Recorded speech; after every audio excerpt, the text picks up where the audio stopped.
Welcome to Mysterious Universe, Season 33, Episode 8. Coming up on the show, we've got the Shiny Stone cover-up, Close Encounters of the Crashed Kind, and your psycho ex-girlfriend from the DMT realm.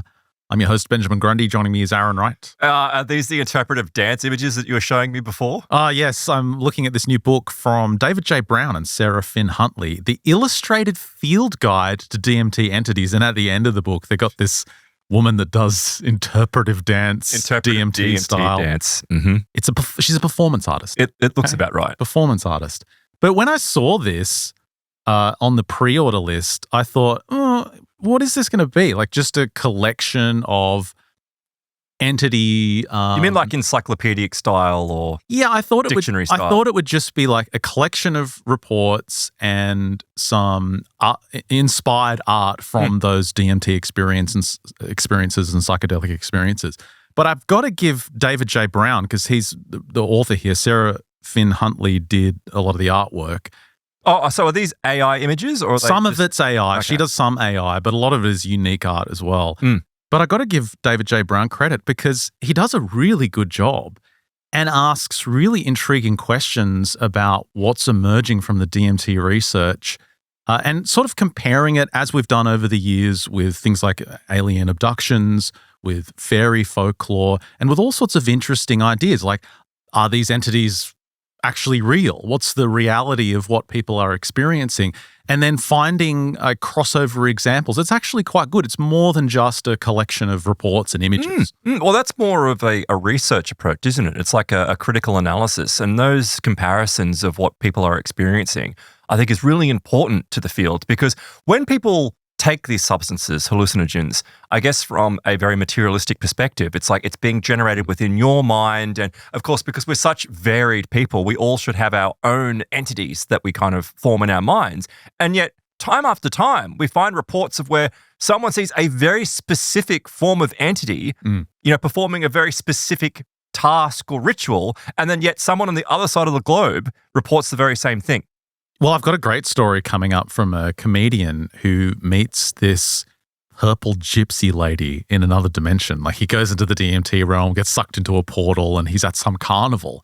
And this woman wearing purple comes out, and she's dancing around, and immediately he realizes they've known each other for thousands of lifetimes, and there's this huge reunion in the DMT dimension. She's like, "Where have you been?"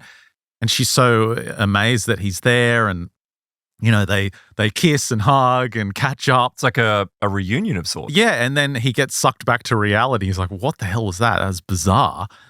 But then people close to him later, who he hasn't told the story to, start having their own DMT experiences. And they're like, yeah, there was this purple lady there. I was at some carnival, and she was asking about you.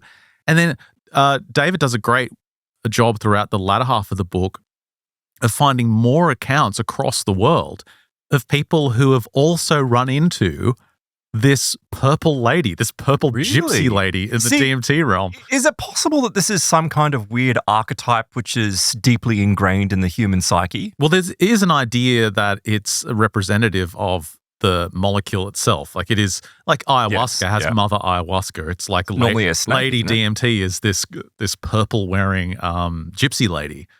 But there's some really intriguing examples he includes. Also, I want to talk about the research on DMTX, which is now going full steam ahead in multiple locations around the world. What is this? So, this is just some of the art. It's like an example of a sci-fi magazine. Because if you're not watching, it's DMTX Psychonaut Training Manual Level 1. Yeah, he's got some great reporting on some of the new initiatives. There's one out of London. There's a really intriguing one that's happening in Boulder, Colorado. And DMTX, of course, is this relatively new method of an intravenous slow drip of the substance. To keep you in the realm longer? Yeah, to keep people under the effect of the molecule for much longer. So initially, if you smoke DMT, it supposedly 7 minutes sends you into the DMT realm for 7 to 10 minutes, maybe a bit longer. But with this new IV technology they're using in Colorado, they're getting people under for up to 90 minutes. And the most intriguing part about this is they've been able to achieve this 90-minute duration because of the the information that was given to them by the entities in the DMT realm. No. There's something, I always go back to what Graham Hancock said many, many years ago, where we saw a presentation and he was describing how he had gone into this space. I don't know what he consumed, but I think it was DMT or something similar. But he said that he was being messed with by these entities, and the entities said to him, "Oh, we've got you now." And Graham Hancock's response was, "Yes, but only 7 minutes." And so it was almost like this. Imagine interacting with one of these things. Being trapped there for 90 minutes. And imagine the time distortions where it's like, it might be 90 minutes on our side, but God knows how long it is there. Well, it's this fascinating story. I can't wait to tell you, because when they send it in teams, it really is like NASA doing psychonauts, right? So they send in teams. So team 1 goes in, makes contact with these entities, and they get as much information as they can, but they can't get much, but because it's too rapid. It's like maybe 20 minutes or something. Then team 2 goes in. The same entities are there waiting for them, ready to continue the conversation. And so team 2, based on the information from team 1, continues the conversation with these entities. See, that suggests then that it certainly is not something that is subjective to the experiencer. It is like they are entering an actual space. Precisely. Realm. Yeah. And then team 3 goes in, and now the entities are like, okay, you guys are doing great. We like that you're having this approach to it. Now, here's what you need to do to extend your time in this dimension. And so team 3 goes out with this information. Team 4 goes in, and now they can spend even longer in there, and they're getting even more information. So this guy that's running this outfit in Colorado claims that their stated goal through this DMT experimentation is to bring back technology that will change the world. Is this based on chemistry, pharmaceuticals? Is that the techniques that they're providing them? I think it's got to do with the delivery mechanism of the DMT and how to extend it. Because, I mean, I'm just thinking about stories like shaman, for example. Like, it's just extraordinary with all of the species, the thousands, if not hundreds of thousands of species that are in the jungle. And yet somehow these shaman managed to find, these two substances that go together to allow people to utilize ayahuasca. It's extraordinary. And of course, when you talk to the shaman, you ask, well, how did you get that? And they go, the plant told us. Yeah, the plant told us. So this is kind of like a Western extension of that. That's the same. The guy that synthesized salvia. Oh, salvia. The component of salvia. He said that the spirit of salvia taught him how to do it while he was under the influence of salvia. Maybe there's no connection to it whatsoever. But where I have an element of apprehension is the fact that it's like these beings on the other side are trying to make contact with us and trying to facilitate communication. But it goes back to when we talk about things like, like what's it called? The transcommunication or basically the EVP stuff, transcendental communication. But essentially it's like these beings on the other side are working to build technology that they can give to people so that they can contact the dead. It's the same kind of thing. Ayahuasca means vine of the dead. So that's primarily what it was used for, to contact the dead. Do you know, I was reading a report the other day, which I found to be rather outstanding. It's talking about, looking at these similarities between reports. It was that people were taking, what was it? They were taking substances, and they've been taking substances for a while, and were having their own experiences, clearly, just in their bedroom, like not expecting anyone else to report it. But they lived in an apartment building, and the neighbor downstairs started complaining about sleep paralysis experiences. When the person upstairs was taking the substance, they were having sleep paralysis. What kind of sleep paralysis? Like an entity sitting on their chest? Entities coming into the room. Yeah. Like cloaked entities coming through, and it was only during the time that the person upstairs was taking the substance. So it was like, it was accessing a way for it to come through. And it's just weird, this positioning that it was directly below the person taking the substance. Well, again, to David J. Brown's credit, he covers all those stories. Like he's got demonic encounters, some really negative encounters with the Mantis-like beings as well. Yeah. He himself had a horrifying experience. Did he get a stick under the influence where this Mantis was like operating on his brain and he could not escape. And he drew it. Here's the picture. You can tell why he got an artist to do the rest of the images for the book. Imagine like that's his face. Bro. That's how you feel. But yeah, this thing was working on him. Oh, okay. Well, let's not go any further into this. I'm looking forward to getting to this later on in the show. But for the start of the show, actually, I wanted to continue on a little bit from what we were talking about on this week's Plus episode with this weird concept. We were talking about the sons of the sun. And this is this phenomenon which has been going on for quite a while in occult circles, extraterrestrial contactee circles, that sort of thing, where people are having interactions with otherworldly beings, possibly non-human beings, entities that have never been human at all, claiming to come down and provide contact and information so that they are a chosen person. Well, that segment was about this woman in 1947, who spoke about, she published this article in one of Ray Palmer's magazines. That's right. It was very different to the rest of the usual sci-fi you would read in those magazines, wherein it was from a message from a secret organization on the Earth that had the technology of flying saucers, but had been subtly influencing the direction of our civilization from behind the scenes for a very long time. An eternity.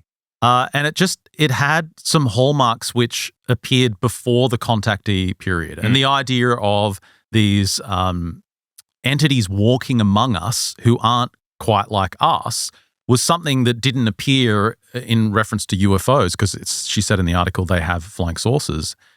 That didn't appear until much later. So it's like the question was asked, well, where did she get this information from? And Håkan Blomqvist, the Swedish UFO researcher, dove into this, and he discovered that she was married to an occultist for many years. She was connected to the Theosophical Society. But the interview that she gave an interview where this random Tibetan just teleported into her room one night. Yeah.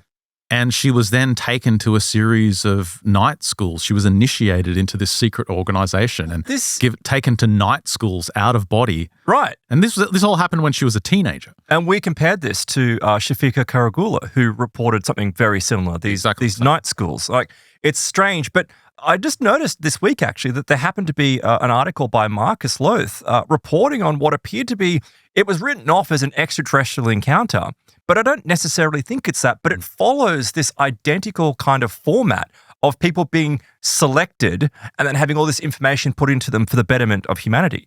And you and I were leaning more towards the idea of, well, what is the true agenda of these groups? Why are they doing that? Why are they selecting these particular people? Like, what's the factors going on here?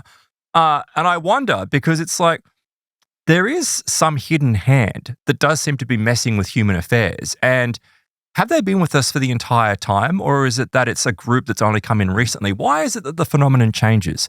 But the core of it always stays the same.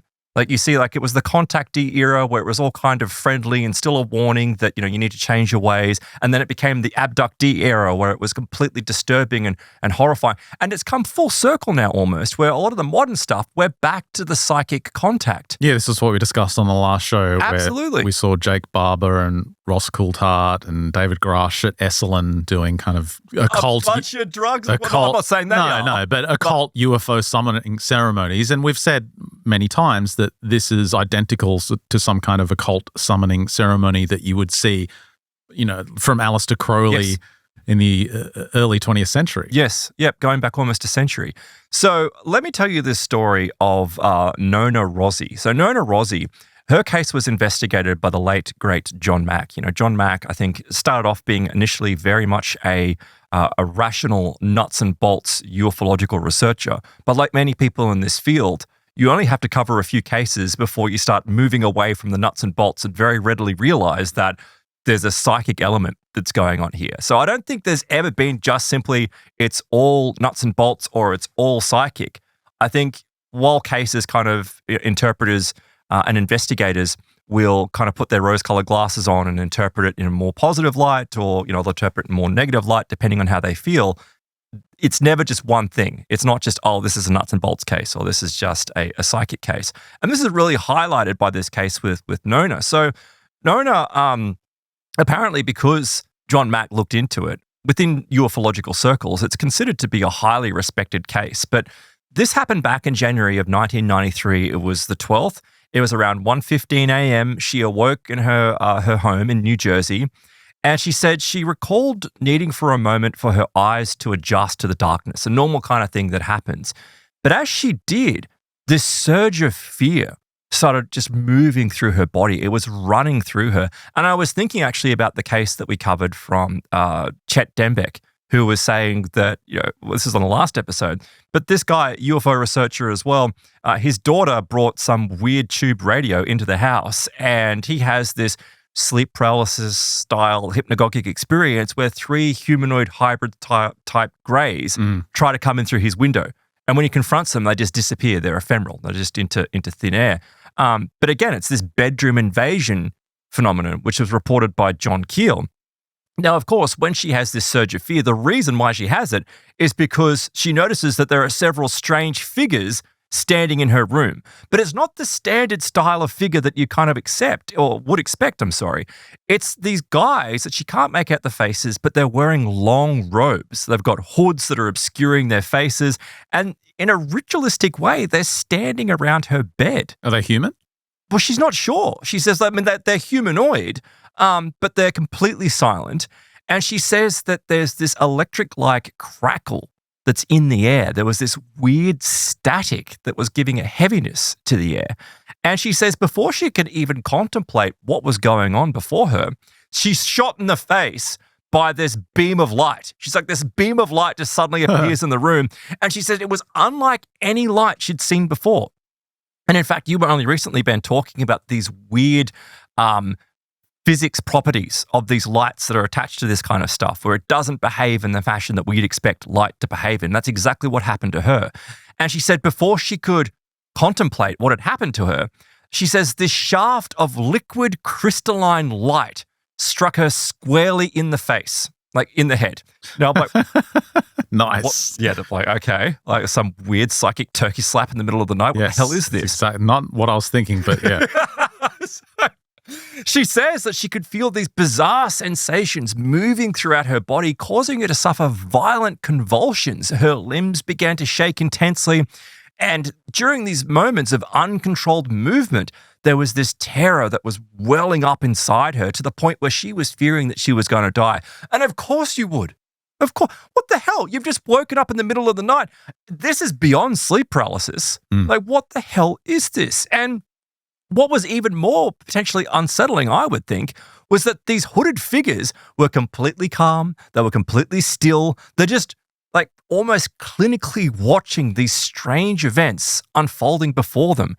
Now, one of them finally steps forward as she's like completely being blasted losing it by the hypno laser. Yeah, exactly. And grabs hold of her hands and then places them around her head. And the convulsion, it's almost like he's controlling and now guiding the energy that's moving throughout her body. It's like it's taking control of it. Now, things become even more strange, if you can get any more strange, where one of the figures that had stepped closer produces some kind of ankh, like an Egyptian symbol, right? And kind of holds it over her head. And she hears this voice in her head that she believes came from the figure, but she can't be entirely sure. Like, this is just an overwhelming kind of experience. But here's where this weird ritual kind of ties into this, is that she said she can't recall the specific words of what was taking place, but these words somehow seem to be magical. It was like a incantation or, some type of spell that was being cast upon her, but it had a great significance as to what was occurring. And the next thing she knew, these hooded figures just disappeared into thin air, and she's left alone in the bedroom. Now, she's perplexed, if not distressed and confused as to what was going on. And did the whole thing have a feeling of fear? Like, was she sweating with fear? Absolutely. Like an overwhelming fear and confusion after this event ends. And I think she remained awake until dawn. But she very quickly realized that this wasn't the end of it. Like, this was just the start of this very strange saga, because as the sun came up, she found her body once again shaking violently.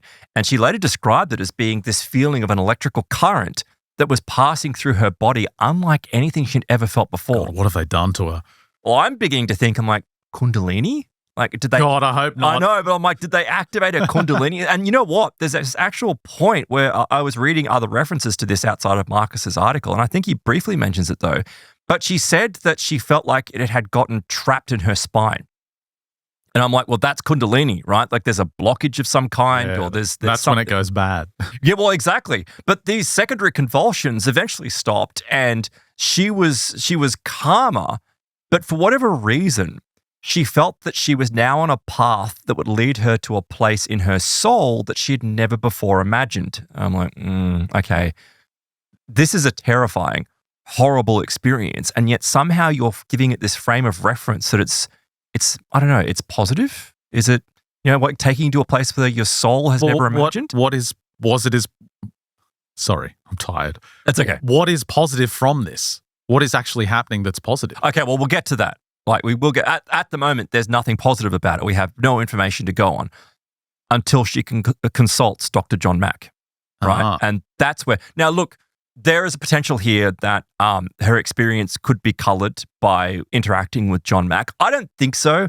Like we've looked at hypnotism before, we've looked at certain people in the field, and yeah, with hypnotism, you do find that there are a bunch of people that are from researching, they color a person's experience in the way that they want, whether subconsciously or consciously, it doesn't matter. We've definitely noticed that. Well, Mack was a Harvard professor of psychiatry, unlikely that he's going to be so reckless as to lead the eyewitness. Very professional, I believe, comes across quite trustworthy. So she contacts Dr. John Mack. Did you turn off the aircon? Because I'm sweating. I haven't touched it. It's just like super hot. Okay. Like we're not in a proper built studio anymore. Keep going. It's ridiculous. So let's go back to the story here. Okay, so he ends up 3 years later. It was April of 1996 where he pulls out more details of what occurred back in January of 1993. And of course, as I highlighted, he puts her underneath hypnotic regression. So Mack took Nona back to those early hours. And it became immediately apparent that the way that her body was convulsing, that she, while in the hypnotic regression, was back in that space. Like she was definitely, and she begins speaking. And while she's speaking, she says that she can feel a vibration at the top of her head 3 years later in this couch, in this, Mack's observation. And Mack says that when she began to elaborate, she offered that it was as if someone had stuck something into her spine. I'm like, okay, we're going back to what was going on. And her body jolted and moved, and then she found herself back into this space. But she was actually so distressed by going back that she was on the verge of breaking down. And it seems like she was reliving pain. Like there was this pain, that sensation of her spine feeling stuck. She said she felt as though every single part of her body was waking up at the same time. And the sensation was spreading throughout her body, reaching her face, her shoulders, her arms, her hands, her legs.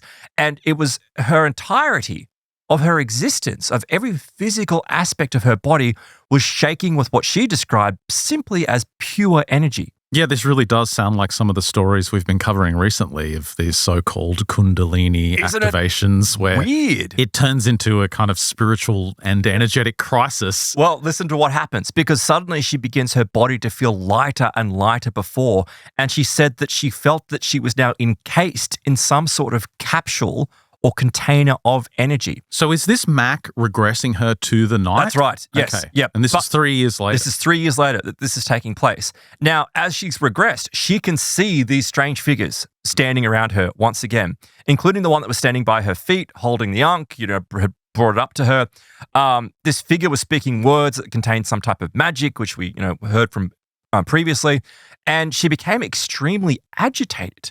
And Mack actually had to calm her down because of how agitated she was. But she did calm down and they continued. And her next clear memory was actually being sucked up into that strange beam of light. So this, she didn't have any memory of this. No memory of this, but she said she was being pulled up through that beam of light that had struck her in the face and was being sucked through a dark hole with bright lights around it. I'm like, this is sounding like an abduction. You can see why this has an ET feel to it, because anyone on the outside would go, that's an alien abduction. Like, what's happening to her? Yeah, but also on that story we covered a few weeks ago, that's how, I can't remember the author, but that's how he described it, being sucked up through the spine. It sounded very much like what she's describing, but she's describing something external. But listen to this, though. If you recall in some of those cases as well, she said once she was pulled through that hole or entered that hole, she found herself inside a blue-lit room with a dome-like ceiling. it's like they're being taken to this place. Yeah, that's pretty synonymous with UFO abduction. Isn't it? A craft of some sort. Yeah. Yep. So she says Not like an underground column of fire. no, very different. Which in that was, regard. from 3305. But she said that she was determined that she was alone. But then something ominous starts to take place. And this is where it starts to coincide with the more standard, 1980s, 1990s grey abduction, because she finds herself lying on a cold, metallic, table-like surface. And there was some type of pressure at the side of her head where something was being inserted into her ear. Now, she doesn't know what it is, but the following morning when she woke up, she recalled it was like she'd repressed this or didn't have this in her memory, but she awoke to find blood on her pillow as well as in her ear. And a subsequent visit to a doctor revealed that there was scar tissue around her ear. So even though this all sounds to be very out of body and very non-physical, there's something very physical taking place. That's an interesting point because that kind of comes up in the book I'll be doing in the Plus extension because John Mack wrote a foreword for Rick Strassman's famous DMT book, The Spirit Molecule. And Strassman believed that, I don't think maybe he covered that in the book, but Strassman believed that DMT could be an explanation for alien abductions. Yes. Because of all the similarities. Like you're seeing people take DMT, and if DMT emerges in a brain naturally for whatever reason in an individual, they will experience a lot of what people report on alien abductions. Now, Mack responded to this, though, and Mack said he doesn't understand the physical realities of this alien abduction phenomenon. Right. Yes, there's so many similarities. They overlap in many, many ways, from beings operating on you to being sucked into some other dimension, even being aboard a craft. It's reported in DMT experiences. Well, down to the lighting. But with these UFO abductions, you've got sometimes multiple eyewitnesses. You've got physical evidence left behind. You've got a situation where someone's abducted and then the neighbors will report seeing a UFO, which the abductee had no idea that there was anything like that. They just remember the abduction experience. So Mack was very firm in that you need to really understand the physical reality of what's going on with this phenomenon. And there is some clue there with the crossover with DMT. There's something going on with that. Well, I think that DMT is used by very physical entities to facilitate whatever they're doing, as opposed to it being the other way around. Because there are militant skeptics out there, people who scoff, people who refuse to even look at any of this, that immediately jump on. If you mention alien abduction, they say, it's just DMT being released. It's the same with near-death experiences, right? Yeah. Oh, it's just DMT There's something going being on released. In the brain, I'm sure. Absolutely, in some circumstances. But further to your point in highlighting what Mack said, I tend to agree with him, is that there is this very physical element that comes up if you're a researcher, that you find that there are cases of where, yes, someone will report that they've had a UFO abduction, and the neighbor will then say, well, I saw a glowing light hovering over their house. And it seems as though the DMT entities and what people call aliens from alien abductions, they're doing essentially the same thing. They are. In the DMT reports, they're operating on the individual. They're sometimes implanting something, activating something. When the individual returns from the trip, quite often they're like, okay, that was weird, and they don't really experience anything. But sometimes they do feel a change. They do feel some kind of change that's been implanted. But it appears to be something on a non-physical level. Yes. It's something etheric. It's something on the non-physical body. Whereas the alien abduction accounts, it's identical modus operandi. It's the identical kind of procedure, but it's done to the physical body. Yes. So the abductee reports having implants, real physical changes. So maybe we are dealing with something of the same origin, but there's one faction from one area and there's another faction that's decided to interact with us in the physical realm. Well, it's not that dissimilar from humanity when you think about it. Like, you have people that go down the very materialistic path and you have people that go down the very spiritual path. And I wonder both of them have their pros and cons. And I wonder if there is some advanced species out there or a non-human group that has done very much the same thing. It's like they're interested in the physicality of humanity while the other group is interested in the spirituality of humanity. That's what we've always said about the abduction phenomenon and the UFO phenomenon in general, is that the entities behind it are clearly capable of operating in our physical world and the non-physical dimensions of existence. And they can go and come and go as they please. And that's why it appears so magical to us, so beyond our reach. And there's also that fascinating overlap as well of where you hear reports of people that take, and it's more in the sense of shamanism, right? Where they go because they're having some type of, mental difficulty, or they're seeking out, support because it's failed in our Western approach. And they describe having implants, like spiritual implants, put into them, like to do something, to perform some type of duty, normally for a purpose of improving them. But then you hear of abductees, right, who usually do have very physical implants that are found by researchers. Yeah. And yet, though, you have those outlying cases of where an abductee will say that it fits everything in a very standard case of a grey-style 90s abduction, but then they'll say that their etheric body had some type of implant put in as well. And the implant will be removed physically by a researcher, and yet somehow they're still tracked. And they say, well, they have recurrent, abductions. It's because their their non-physical body, their etheric body, is somehow being tagged as well. Yeah. So that's odd. It's like, and that's why it's so frustrating when you're looking at the whole UFO topic now, when there's so much focus on just the bare basics of the craft and are they real? What does the government know? It's like we're so far removed from the origin of the phenomenon. yes, If it is metaphysical, if it is non-physical, which for all intents and purposes it appears that it is, we can't penetrate those dimensions. No. We can't access those. So how are we ever going to figure it out?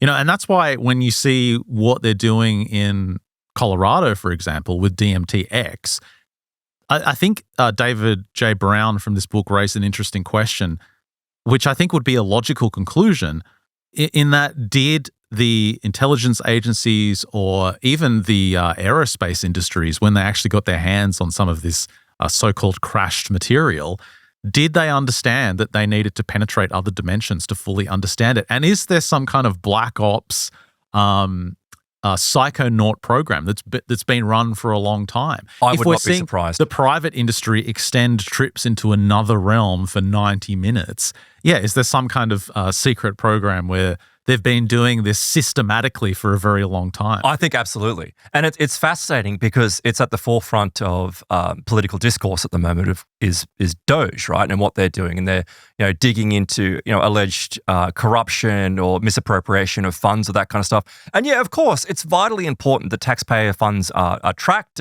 but that's not the issue, right? This stuff by people like, oh my God, how has this been? The military-industrial complex has been doing it for decades. Yeah. They've been doing it since the end of the Second World War, if not earlier. Yeah. Like trillions and trillions of dollars. Like look at Rumsfeld, right? Wasn't it just before 9/11, Rumsfeld came out and was like an inordinate amount of money, like an indescribable, like in the trillions. It's just unaccounted for. This is back in the late 90s. Just an accounting error. Oh, it's just a minor accounting error. Just a rounding error. And it's not going to NGOs. Well, not in the traditional sense is what we know from modern times. It's going to fund these programs in the background, these military-industrial complex programs. And back then, 20 years ago, if you were to say, oh, well, they're running some type of weird DMT psychonaut program, most people would scoff, would say that's absolutely absurd. You yourself are on drugs. Now I think the general populace is more likely to go, yeah. I'd be very surprised if there wasn't some kind of secret psychonaut program. Well, look, if they were running RV programs, we know that they were. Project Stargate with the CIA, for example. Of course, there were going to be other interests, three-letter agencies and everything that's under that umbrella who are conducting something similar. Of course there would be. Like, it's absurd to think that they wouldn't be. Maybe the truth is that every participant got possessed by demons and they had to shut it down. Yeah, like the Collins elite. Yeah, right. I wouldn't be surprised. So, and that's the thing, though, and you'll see this in a moment, is that I feel like when we go back to these groups, whether it's the Sons of the Sun or other groups that claim that they're from Atlantean descent, that kind of like spiritual Atlantean descent, and that we're having to reconnect. These beings, as I've said many times, understand our psychology in such a way that they can manipulate us. And what's the recurring theme that comes up? You're special. You're chosen. These groups are recruiting people in so that they can, and working on their egos by you're special, you're chosen, to exert their influence over humanity. And whatever that is, I think is far more terrifying than we ever have the ability to comprehend. Truly. Like, it's truly, if there is a non-human group, they have no interest, I believe, they have no interest in humanity. because they're non-humanity. Like, it's not this guiding force that's trying, because if it was, they would just do it openly. Yeah, it depends on just because a group is hidden doesn't mean they're evil, though. Not necessarily, no. And just because they're non-human doesn't mean they're evil. But you've just got to look. I'm a human absolutionist. I'm sorry, but human supremacist. Yeah, I'm a human supremacist. Sorry. You've just got to look at the reality of the situation. Like the phenomenon operates behind the scenes, after dark. It's hidden. It doesn't reveal its true nature. It's terrifying. Pain. It shows no compassion. It shows no truth. It's by nature, it's evil. Yep. And so that's really all you need to look at. People can speculate and philosophize over what's behind it all they want. But if you look at the outcome of it, I don't see how anyone could come to the conclusion that it's good for humanity. Think of it this way. It could be something relatively, I would say, it's not specifically targeted at causing trouble for humanity. Let's equate it to what happened with the NIH back in the 80s, or maybe the early 90s, where I think a group associated with PETA, for example, got into an NIH facility where they had a bunch of chimps, right? Oh, yeah. And the video is horrendous. You know, regardless of what you think of animals, it is they had these microwave-like structures where they would shove baby chimps in them and keep them isolated, dose them up with HIV and hepatitis, and then they would leave them in those cages for the entirety of their lifetimes. And it was like, oh no, it's for the betterment of humanity. It's like, it's not the same thing, but it's like the same thing. In fact, that they grab these people, they tell them it's for the betterment of humanity, but they're using us for some greater experiment or some type of betterment of their species, their non-human species, and not us. So or is it even worse than that? Is it that we're just playthings and they are not even following any type of protocol? It's just, let's get as many humans as we can and just utilize them for what our purposes are. Well, there's definitely a greater agenda. Yes. And again, the frustration comes in with the whole disclosure movement is that we're so far away from understanding that agenda. Yep. Even within the DMT realm, you look at the experts that are interviewed by David J. Brown in this book, DMT Entities, they can't agree on the ontological reality of the entities they're encountering. Of course. Only Rick Strassman is plain enough to say and answer the question of, do you think these entities are ontologically real, as in they have a real existence, a real tangible existence? He's the only one that says, yeah, probably. I probably think they are. Well, every other expert researcher is like, well, it's complicated. Well, it's super, like we can never say for sure, like it's super complicated and you got to think about this philosophy, and everyone sits on the fence. It's like there is this taboo. Now you have some people that are firmly on the other side and say, no, this is all conjured by the brain.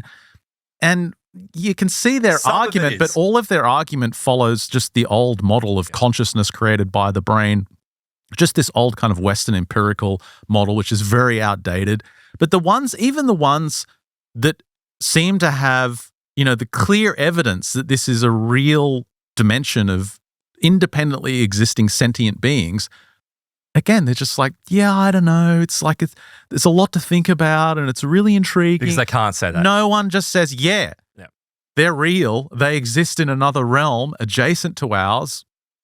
We can access it. It seems as though they're coming here as well. Yeah, people are too scared to risk their careers and their reputations by saying that, despite the fact that physics, modern quantum physics is demonstrating that it's highly likely that there are other realities, other tangible parallel realities, and yet it's not enough to go, well, there are inhabitants of these things that are blending into our reality. No, that's a bridge too far. Yeah, I mean, all of that kind of goes out the window when you're trying to use these entities created by our brains to discover new technology. Yeah, exactly.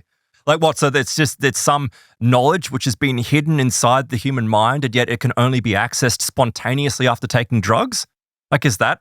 I don't think that's the answer. That's probably what that argument. Of course it is. I've heard that argument. That's absolutely what it is. But I think, where you can see further to what we're describing here as to whether this is good or bad, is that reality is, whether it's people that are abductees, contactees, psychonauts, these sorts of things, has any single one of these figures out of all these decades ever done something which is good demonstrably to humanity?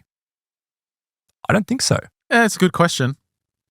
It's all ego. I mean, most of what the information that's been retrieved from these other dimensions is how to synthesize the molecule directly. To facilitate further interaction. Yeah, actually, and it's funny that you say that because that's what's happening in Colorado. Like the only tangible, real, concrete information you get from the DMT realm, and whether it's psilocybin or whether it's salvia or whatever it is, the only thing you get is how to get humans more easily into that other realm and how to keep them there longer. No one's downloading the blueprints to flying saucers. No one's getting like free energy devices from the DMT realm. Yep. It's all how do we make it easier for these entities to access human beings? And look, I know people will accuse me of being overly negative, but just think about that for a moment. Like just think about it at a very, logical point of view. Why? Why is it that if they're saying to us, like, you're chosen, you're important, it's for the betterment of humanity that we do these things to you? And yet we just keep on getting more details of how we can suck more people into their reality. Doesn't it make logical sense that it's like, it's not good? It's not. Yeah, it's cool, I guess, temporarily for you to have this feeling of like, oh, I've accessed this other. Why else do people do hallucinogenics? It's to see through the veil, right? Like that's what it's about. But it doesn't do anything. It doesn't bring anything that is for the betterment. All you see is it causes people to go on these very dark paths, and it's repeated. So let's go back to the story, right? We'll go back to what happens to Nona. So Nona, still after undergoing these experiences, right, these regression experiences where everything is just suddenly re-alivened in her mind, like it's like she's in the present when she's undergoing these regressions. Well, Nona brings in her friend Roberta. And Roberta is kind of sitting there as a support person in the room while Mack is performing the hypnotic regression. And funnily enough, like to talk about this idea that, oh no, it's all in her head, like she's just a crazy person, Roberta says, it's really strange, but when these sessions are being conducted, the energy in the room is palpable. Like you can tell that there is something else energetically in the room. In fact, down to the point where I would say that there is a powerful presence moving throughout the space. Now, that's very telling. Yeah, you hear that all the time. You do. Even in the cases where it's some kind of possessing entity that comes out in a hypnotherapy session or even a exorcism, people clearly state, everyone that's not directly involved that's in the room is like, you can feel that something else is here now. Well, I think people like Nona, they are anchor entities in this reality. This woman has been chosen because she acts for these beings as a doorway to enter into this space. And perhaps these entities show up and they're pissed off because you've got someone like Mack. You've got these researchers trying to peel back the layers of the experience, but in doing so, they're revealing their plans. They're revealing what they're doing. Now, look, again, we're still essentially sparrows in the comparison to the intellect of these entities. Like and maybe it's not even about intellect, right? There was something that was in the, it was the Mothman film with Richard Gere. And there was this Keel figure that comes through. It's not said to be Keel, but there's this It's Keel obviously figure. him, yeah. And it's a very simple explanation for what's going on. These entities, they're not smarter than us, but they were standing in this city kind of cityscape. And he said, if you're up in that, 5th story window, you can see what's happening over there. You can see much further than we can when we're down on the ground. So it's not about intellect, but it's about perception. And I think that's actually, even though it's a fictional film, I think that highlights truly what these entities can do. They're not necessarily smarter, but they can see more of the reality than we can. Yeah, and that's the nature of the physical realm versus the non-physical. Absolutely. The physical realm, you're trapped and you can't see the true nature of reality. In the other realms, you can. However, the recurring theme through so many of these stories and all these, facets of what it is, regardless if it's a UFO or drugs or anything else, they need the physical. They need the physical. There's something about it. Why? Why do they need the physical? It's like, why are they flying around in that last report that we did with the suns? They're flying around in UFOs and yet they appear to be non-physical. Yeah, I think I understand what you're saying and I think you're correct, but I would refine it slightly and say they need physical human beings. Yes, you're right. No, it's about they don't need a rock or a tree. No, it's about us. They need human beings. And in fact, going back to what I was talking about last week with, I can't recall her name, Mabel White. Mabel White was saying that they need bodies. Yeah. That was a term. Dude, that is one of the encounter. I don't know if I highlighted it from the book, but that is literally what a DMT experiencer is told by one of these entities. I think it's like an octopus that's telling her that, oh no, you have to make sure that you procreate. Like you need to have children. We need more human beings because we need to interface with them.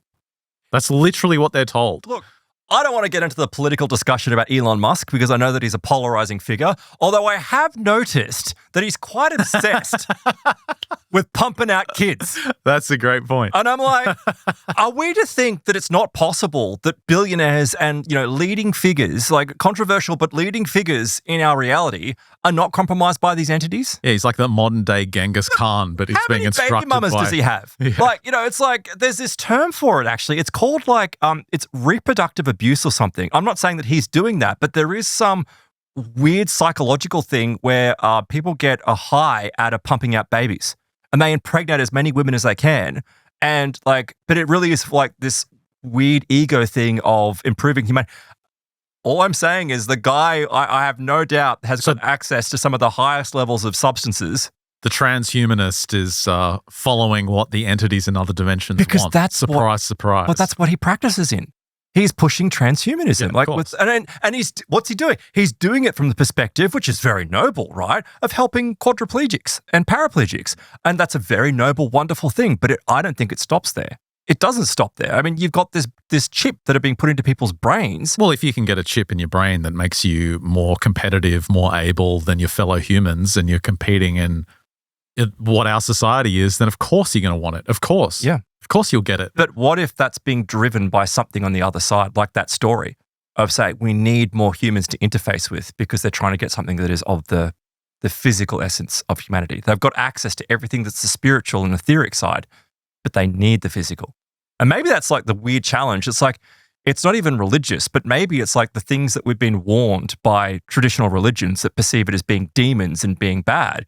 It's not necessarily that it is that in that sense. It's more though, it's like these things that you can refer to them whatever you want don't have the best intention for humanity.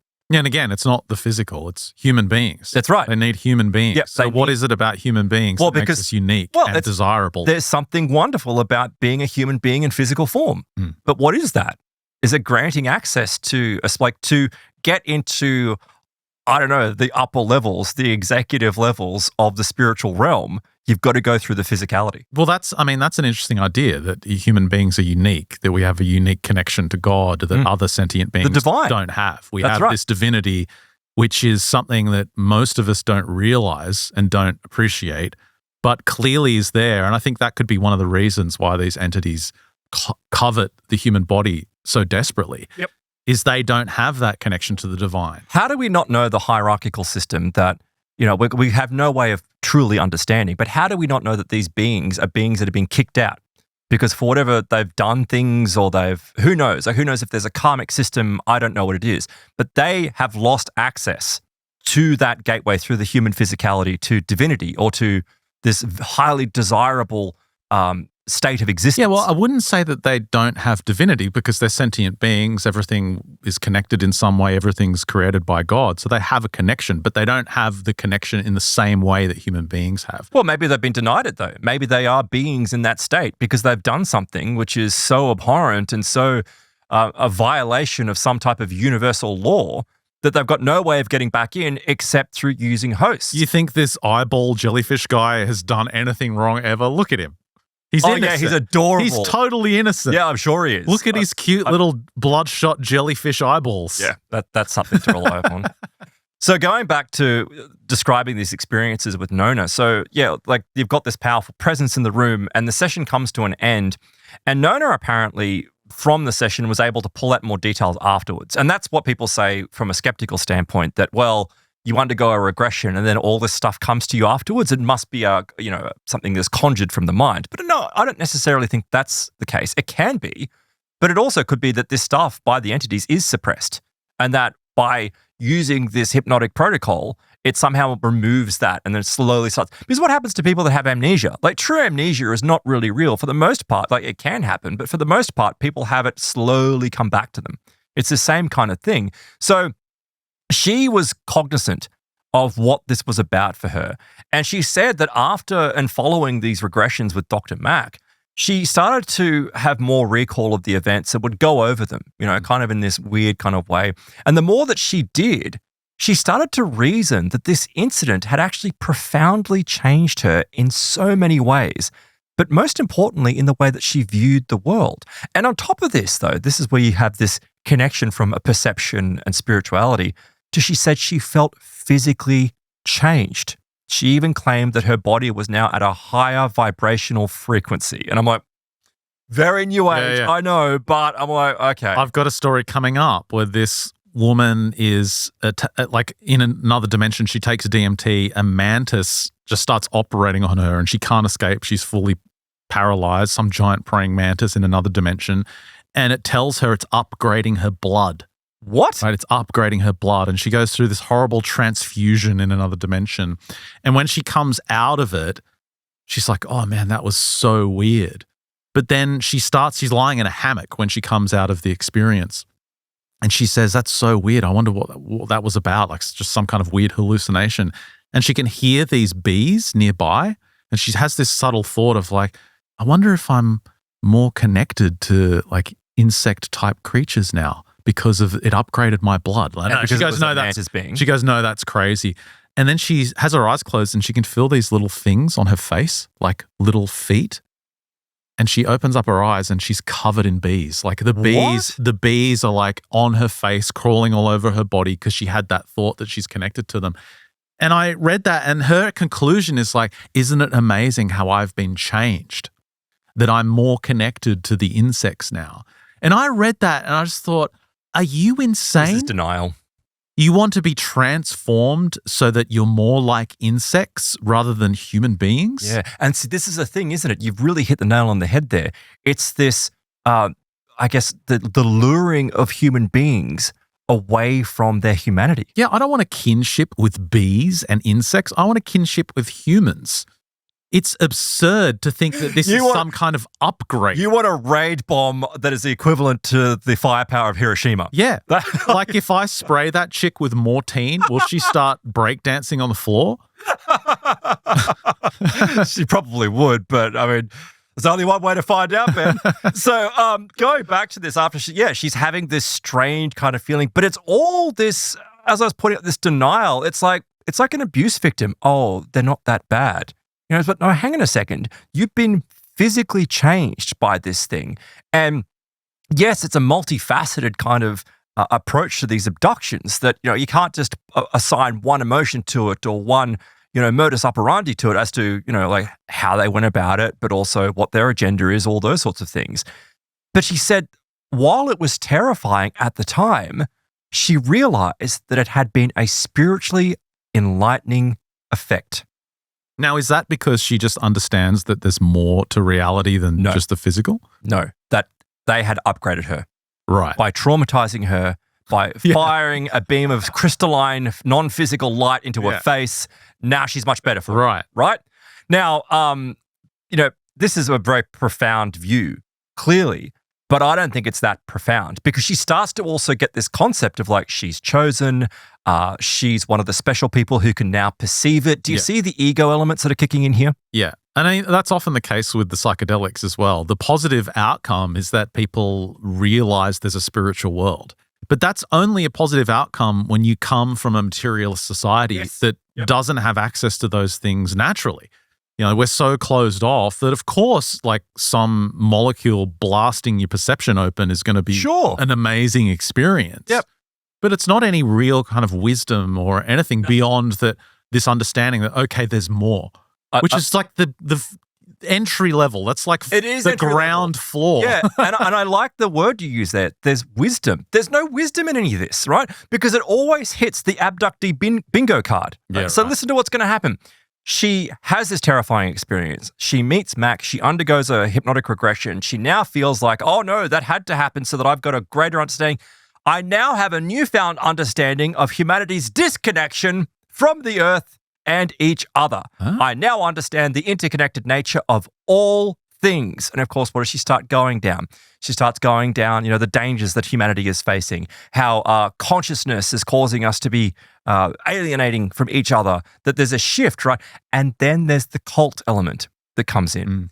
Because apparently she starts to discover other people who have undergone the same experience and hooks up with a lady named Carol.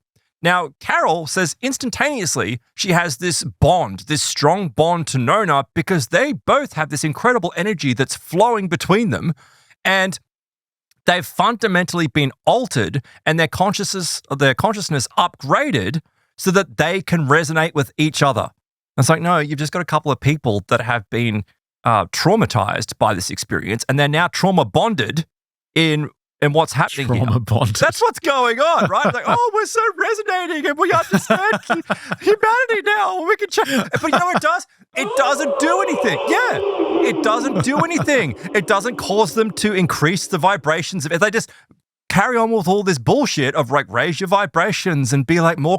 What does any of that mean? What does it achieve? Oh, okay, so you raise your vibrations. Yeah, what's it doing? Oh, it's like, well, now I'm more connected with nature. Okay, so what does that do? Oh. Do you see what I mean? Nothing. It does absolute fuck all. Yeah. Except create an ego, right? But in the background, what it is doing, it's facilitating these entities to get into other people, because you know what they're now doing? They're now going around New Age circles, and they're now going around other space. You can raise your vibrations too. You can do all of these things that are so ridiculous that it's like it doesn't bring anything to humanity. It just creates these very disturbing outcomes for many of these people because they are fundamentally changed. Kind of reminds me of the DMT performance art. Yeah. I mean, look, all good. Don't get me wrong. You want to do DMT performance art, pardon me, go right ahead. But what does it really do? What does this doing bring to humanity? Turns you into a leftist by the look of it. Well, I'm sorry, but yes. And ultimately, what does the occult say? What's the left-handed path? Yeah, exactly. It's the path to destruction. Yeah. Don't get me wrong. I'm sure the right path has got problems as well. But it's like, I just don't know how this is like, it's positioned in this sense that it's supposed to be this uplifting improvement for humanity. It makes you look like a blabbering idiot. Well, that's what the orthodox religions have been criticizing about this whole New Age stuff for, well, they don't get away for a with long time. They don't get away with the free pass either because they've got a lot of weird stuff going on as well. Yeah, but their criticism is that it's just creating an alternative to orthodox belief systems. Right. Yeah, sure. So it's creating a religion in a sense. You're right. So look, let's go back to see what happened. So we know that something did occur because, as I pointed out earlier, that there was a confirmation that there was scar tissue discovered in her ear where she feels like there was some physical object. Now, from what I understand, I don't believe they recovered anything physical. And maybe it was because, what have I got here? I didn't highlight it. I think it was removed afterwards. And now we hear this in abductions, right? We hear abductees. It just dissolves. They start talking to researchers and the implement either that's in their body somewhere either starts to move and go deeper or it dissolves. Or in some reports, the beings, these entities come in the middle of the night and perform like a abduction because they've got to pull the thing out. So that, what's his name? John Lear, Avi Lobe, I have to pronounce his name correctly, can't retrieve it, can't pull it out.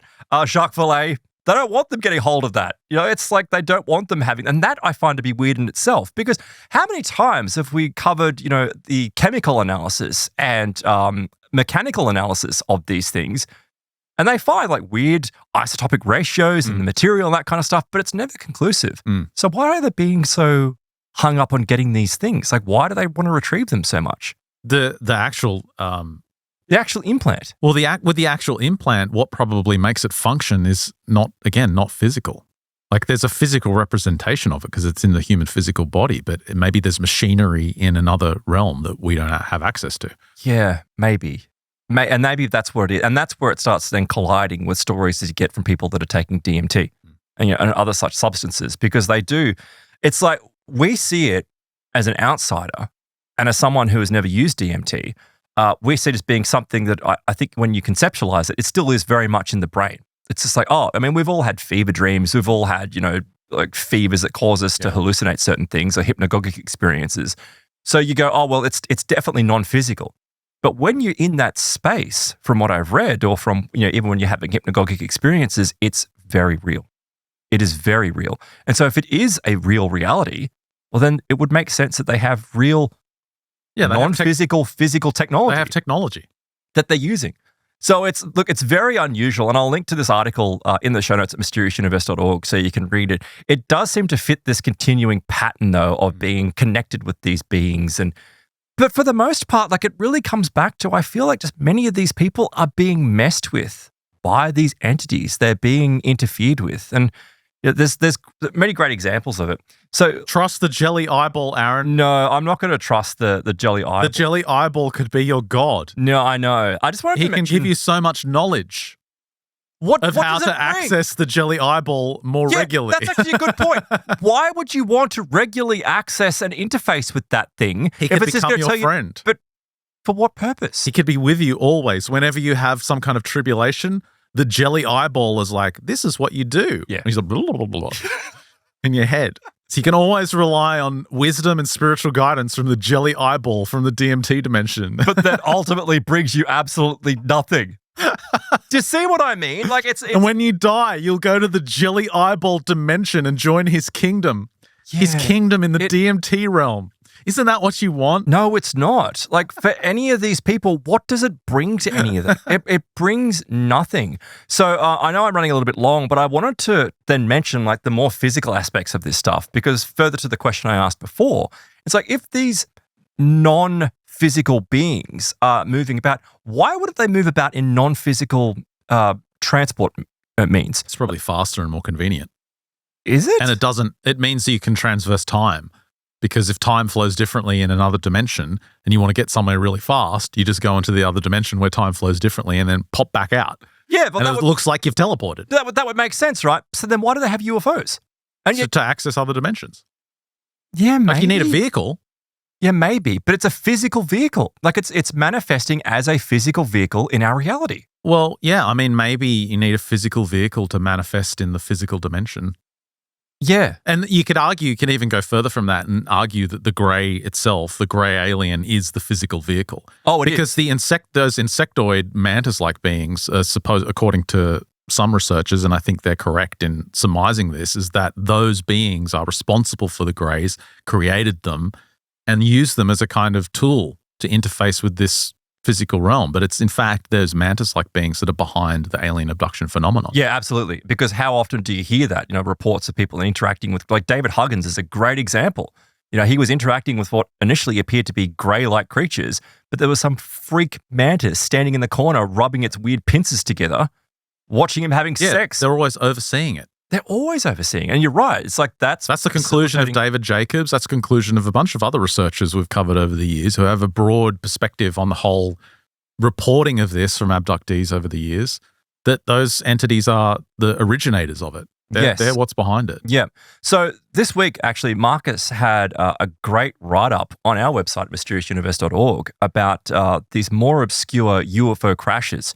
Now, I'll just link to it so you can read. It's a very long-form article that goes. What's it called? So it's called From Farmland to Deserts to Mountainsides, Lesser-Known UFO Crashes from Around the Planet.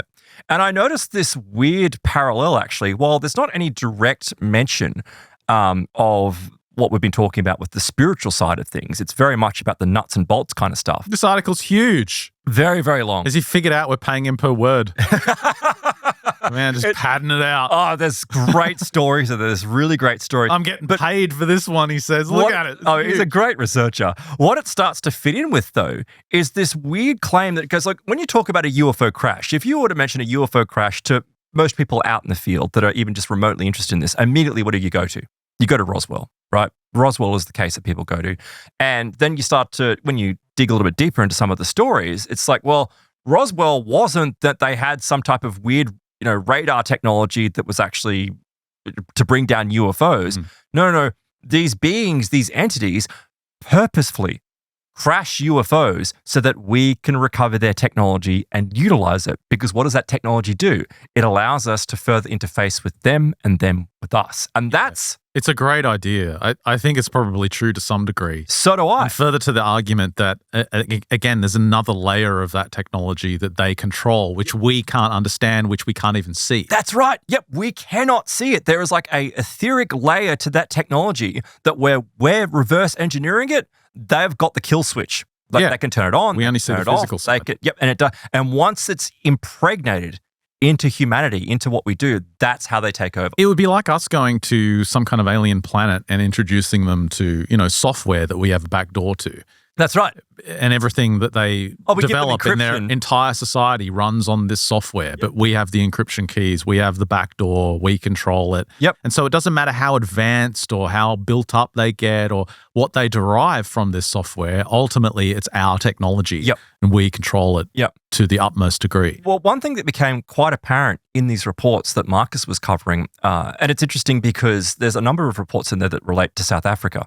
And I start thinking about people like Cynthia Hind, for example, who, for many, many years did a great deal of research into the experiences of South Africans in regards to not just seeing craft, UFOs, but also interacting with the entities there. And you find these uncanny parallels with different culture, different part of the world, but the core of the experience parallels those of the rest of the world. It's like it's the same phenomenon going on. But perhaps interpreted in different ways. But the reason why I mention it is because with many of these cases, there appears to be a team that is deployed to these locations, like all around the world. And we know that the British, there are whistleblowers that claim that the UK had some type of rapid response group.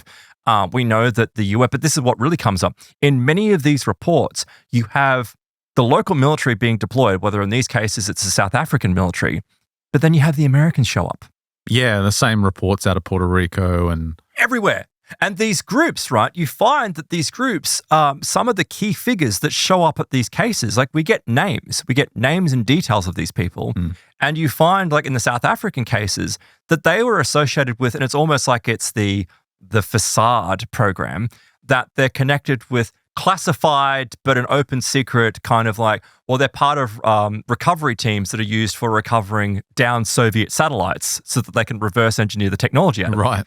That's the cover story. It's like, well, the Cold War ended in 91. I mean, I know that there was some little bit like, why is it that in 94 or 98 that they're still deploying these Americans connected with these things to recover Soviet tech? There's no need. Yeah, that's an interesting idea. There's no concern that the Cold War's over. Why are you doing Get a new cover. Because it's a cover. It's a cover. And that's where it goes back to what I was talking about, all this funding. It's like, oh, yeah, it's so shocking that all these funds are being sent. They've been doing it for decades. And you got to think if you're some South American country, for example, with a much smaller GDP than the developed countries in the world, and you have a crashed saucer, you'd be like, what do I do with this? What are we going to do with this? They don't necessarily have the means to do anything with it. It just becomes a burden. Well, and then along comes the United States and says, look, we'll take this off your hands, keep it secret. Here's $1 trillion, whatever, $1 billion. Here's $1 billion. Oh, here's a few bribes to the generals, whatever you need. Yeah, whatever you need. And because you're right, they lack the capability to be able to deal with these technologies.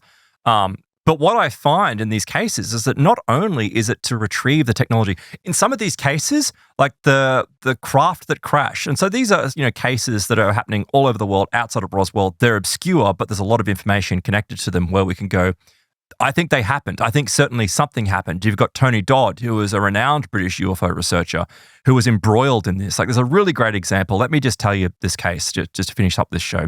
So Tony Dodd received in the summer of 1989, so still at the end of the Cold War, it wasn't quite over, he received this letter with a South African postal mark.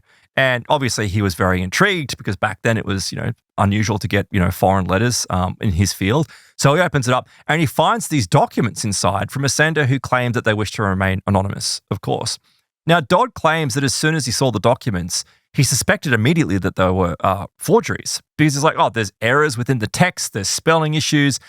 But for whatever reason, he couldn't explain it. He felt compelled to go back and read them in their entirety and look into it. And unlike other forged documents, which he had received, like it's just a hazard as any UFO researcher, you get a bunch of attention seekers and tricksters, people that want to create trouble, not tricksters in the sense of non-human entities, just people being dicks, where they send fake stuff. But he's like, there's something odd about this. I can't quite work out what it is. But these documents contained this remarkable account, including detailed information about a downed craft and 2 occupants that were retrieved from it. But the occupants that were retrieved were alive, right? Very Roswell. Like, it's got this Roswell feel to it, because that's some of the rumors about Roswell, is that there were 3 entities aboard, 2 of them were dead, but 1 was recovered. Marcus Loth points out that this is a recurring theme in a lot of cases of downed craft. There's always 3 people, 3 entities. Right. It's like, do they have 3 a pilot, occupants. a co-pilot, an engineer? Is that what's happening? What's going They on? have 2 disposable ones and another one to speak to the locals. Yeah, maybe. So eventually Dodd, who was intrigued by this, he gets in contact with a bunch of, and as you, again, being a UFO researcher, you've got contacts. He gets in contact with military people, whistleblowers, that kind of stuff, in both South Africa and the United States, who confirm the information to him. Like, the details are accurate. So on the 7th of May in 1989, apparently a unidentified aircraft entered South African airspace. Moments later, Mirage fighter jets were scrambled to investigate and intercept. Upon locating the object, they received orders to engage and shoot it down. Apparently they did. Again, though, it's like, it's the old trope, but you've got these super advanced aircraft and they're being brought down by just a standard missile? Maybe, but I don't know. This is where people go, it's deliberate, like it's being done deliberately. But this thing came down in the Kalahari Desert, approximately 80 miles from the border of South Africa and Botswana. And according to the documents, only minutes later, a unit from the South African military was at the crash site. They also had a fighter jet continuing to circle until they actually arrived, like protecting the site. The documents also describe how the area was so hot that the sand and rocks had fused together. It had been glassed, possibly from the energy output of the propulsion systems of this craft. But also, the military reported that their electronic equipment malfunctioned when they went into this zone of where this craft had gone down. Now, they say that the object itself was made of a highly polished, smooth silver surface, and very typical of these reports. But we notice that these reports have this recurring theme. It's this same shiny exterior, which comes up in many of these cases. Of course, there was no bolts, no seams, unevenly spaced portholes around the outside. Some form of landing gear was visible, but the craft had clearly crashed, like it was damaged. There was some kind of hatch that was visible, and eventually they were able to force it open to discover 2 crew members inside, both of whom in this case were still alive. They were both removed from the crippled aircraft. Each wore tight-fitting grey suits, sparkly in some circumstances. In some of these reports, they seemed to be rather frail, but at the same time, they were strong. Obviously, the description is fitting with what we might refer to as a grey alien. Now, we find out from this case that Dodd, dug deeper into this. Eventually, the witness reveals himself to be James Van Grunen, and he meets with Dodd in South Africa. And apparently he says that he was receiving threatening phone calls as soon as he got in contact with Dodd, despite trying to remain anonymous. And of course, Dodd wants to know, why did you send fake documents in the first place? Like, if you are a whistleblower and you're connected with this, and Dodd did a lot of research, and he's like, yeah, this guy seems to be legit. Why would you send fake documents? And after pressing him on this, he was like, well, look, just so you know, what had happened was a friend of mine is with these retrieval groups, or within the military that knows of these retrieval groups, connected back to the US, of course. And he snuck these documents out to me on the condition, though, because the guy, we found out that Van Grunen, he was a South African UFO researcher. Right, yeah. He didn't have any direct contact except for this friend that was in the military. This friend was like, you can look at these documents, I'll smuggle them back in, but you are not to copy them, you're not to photograph them, you're not to do anything. So what Van Grunen did is that when he was going to send the documents to Dodd, he recreated them, he claims, from what he could recall, what he had committed to memory. And so that's why the details did match with Dodd's other sources. So it seems like this was very real, but guess what happens, what you said before? The South Africans, they can't deal with it, right?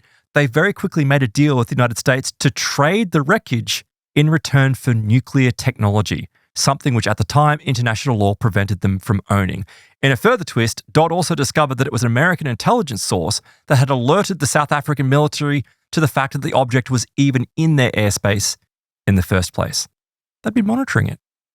And they just threw this like pathetic nuclear technology. Probably a few cases like that where over the world, the Americans come in to clean up and take what they need. And I like the stories from some whistleblowers where these retrieval teams just go out and there's just like a landed saucer or craft with no one in it. Like yes. Mint condition. And mint condition. Just landed in the middle of nowhere. Basically with the manual sitting open so you know how to start the thing. A little bow on it. Yeah. There you go. Yeah. And it's like beware of what's the saying? It's like bewaring those bearing gifts. You know, it's like, it's just sitting there like they just got out. So look, I will link to this in the show notes. The last thing I'll mention, which I know is a headline and I've kind of gotten away with myself, but what a great example in many of these cases is, first of all, they use the classic line, it was a weather balloon. Even though despite the fact that there's hundreds of people in a local town or a village that see this thing, they go, oh no, it's a weather balloon. But there's a really great little case that I believe was also in South Africa of where this thing came down. Once again, this highly shiny material, it was seen by a bunch of farmers and other villagers.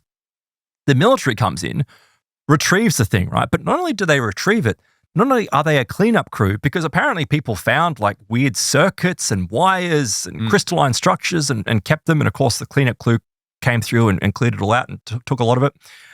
They dumped a bunch of shiny painted like silver boulders. They got a bunch of rocks, painted them up in this lustrous silver kind of paint and just dumped them all around the place. Who did? The military? The military, the cleanup crew, right? And then the weeks following when people were like, oh, I've got artifacts. They're like, oh no, you've just got shiny rocks that someone dumped there.